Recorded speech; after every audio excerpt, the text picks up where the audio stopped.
I guess growing up, I had just kind of always been overweight, and about 8 years old, and I had seen just a lot of things go on in the high schools, and because growing up, our school was together, and growing up there and seeing just the different way things worked, and being overweight was kind of a struggle. And I kind of wondered where I would fit in, and if boys would ever like me and stuff like that. And my family, just naturally, I kind of fit into sports, so it was a little bit easier to fit in that way.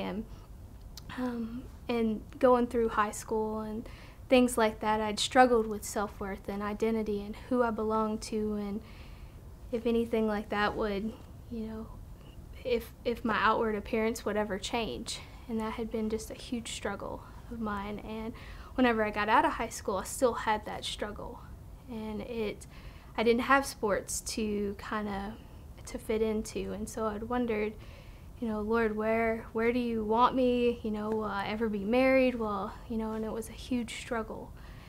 And just through reading different verses and scriptures, I know in Matthew 10:30, he says that he knows the number of hairs on our head. And I was like, wow, God, you are so big. And I realized that my identity, what I looked like, was not in other people. I didn't have to fear what others thought, because my identity was in Christ. And I could focus on that. And just a huge thing that has encouraged me over the years, that has been in Psalm 139, and this is starting in verse 13. He says, "For you created my inmost being. You knit me together in my mother's womb. I praise you because I am fearfully and wonderfully made. Your works are wonderful. I know that full well. My frame was not hidden from you when I was made in the secret place.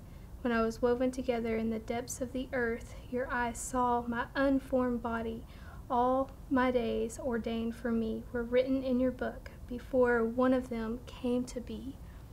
And those short verses there has been my encouragement, that the God of the universe, who makes my very heart beat, and allows me to take my next breath, that my identity is in him and not in what others think. So it doesn't matter what this looks like, because this will fade, but his word, his promises stand forever. My perspective changed completely with understanding who God is, who he meant me to be, that I don't have to have that fear, and like I said, when this will always be changing, but his word will stand forever. And in that moment, when I fully understood that, my perspective changed, and I didn't have to have that fear anymore.